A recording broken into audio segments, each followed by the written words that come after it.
Okay. Part 13 of Who the Fuck Did I Marry? Um, so I've kind of given you guys all the backstory. Let's just kind of recap real quick. So I told you how we met in March of 2020. Basically, Georgia got shut down. I keep saying shut down, got locked down. We decided to quarantine together. I know it was crazy. It was crazy. Um, I really liked him and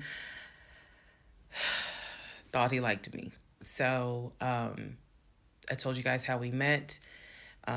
Things moved at a rapid pace. Met in March, moved in together pretty much end of March, beginning of April. Found out I was pregnant in May. Lost the baby in June. Had to have surgery in July. Started looking for houses. Started looking at cars. All this stuff happened literally between March and the end of, in August is when I got my car. So, got a car in August. He paid the down payment for that car, which I was shocked by. And no, it was not a BMW or an Audi. It was a Nissan Altima, but I loved that car at the time. So he paid the down payment for that car. He told me he would help me with the car payment.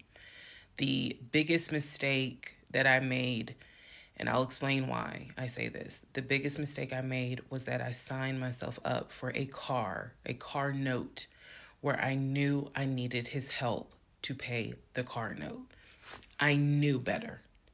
My mom has always taught me, do not ever put yourself in a position where you are financially dependent on a man. And all of that went out the window. And the reason why I say that was the biggest mistake is because when I have pulled back the layers of this whole monstrosity of life that I lived for 2020 and 2021, it really does boil down to the fact that I truly ended up marrying him more out of fear than anything else. And I'll expound upon that later. But I got the car in August, and by this point I was exhausted of looking at cars. I was mad that I didn't get a BMW X5 dark blue with cognac interior. And I was tired of looking at houses, getting my hopes up, looking at a house and picturing myself in the master bedroom, the kitchen, the island, all that stuff. I'm a visual person, and I was tired of getting my hopes up. So now we're going to segue into fall, going into the holidays.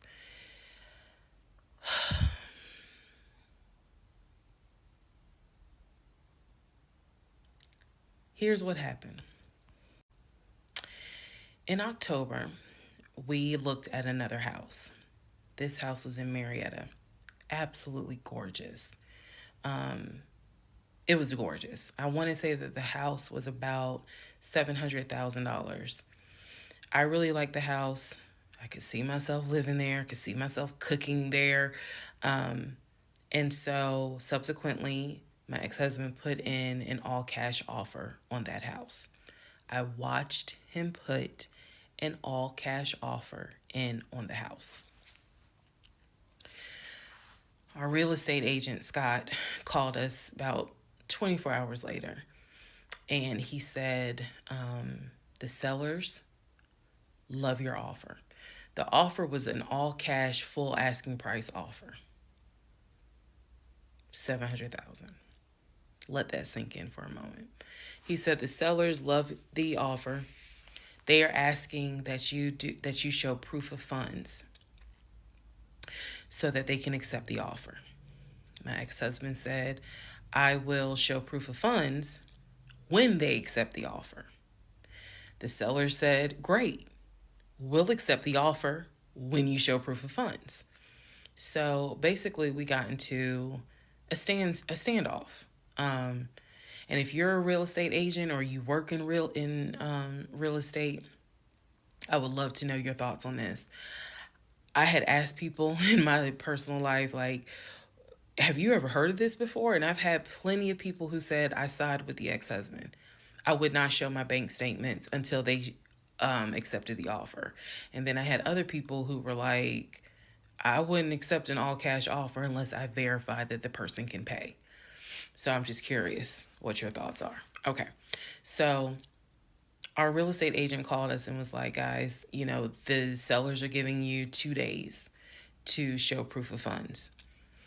I had the letter that he showed me from Chase. I sent that to Scott, but that was for a mortgage. The offer was for all cash. So he needed to show proof of funds that he had the cash to pay $700,000. He didn't show it.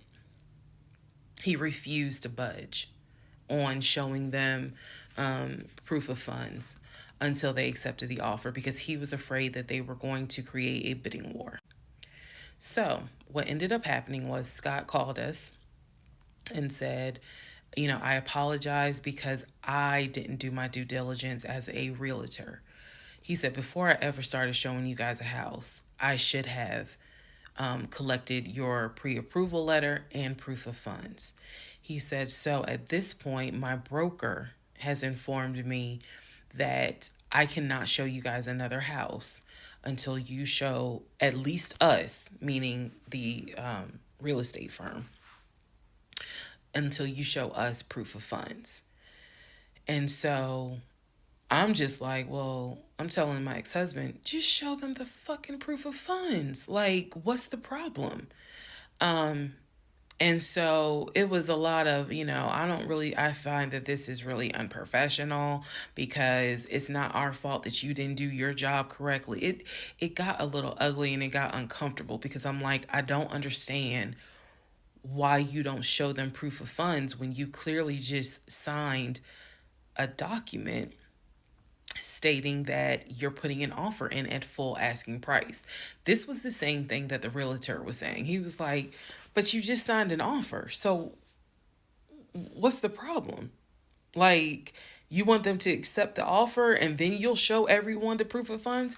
And my ex-husband, without missing a beat, said yes. So Scott did his best to work with the seller and say, look, accept the offer. He'll open the books. He'll show you the proof of funds. These sellers were like, no, that's not. And it wasn't so much the sellers. It was the seller's agent. Big respect to the seller's agent. But the seller's agent was like, no, that's not how we're doing business. He needs to show those proof of funds before I advise my clients to accept his offer. Period. If he's not willing to do it, we'll go on to the next offer because they did have another offer on the table for it was less than asking price, but they were willing to accept that offer over the all cash offer because those people had basically shown proof. So subsequently, the house fell through. We passed the 2-day deadline. They went with the other offer. Also, at this point, our real estate agent, Scott, and I do not blame him for this, pretty much cut all ties because what he, I believe, felt like was, I don't know what's going on, but something's going on. And this is not how I do business. So until you guys are ready to show the proof of funds needed to buy a house, you need to get yourself another agent because we were already about 20 to 25 houses deep by this point. We had already put in 2 other offers. They fell through. And now here we are with this house. And once again, it fell through.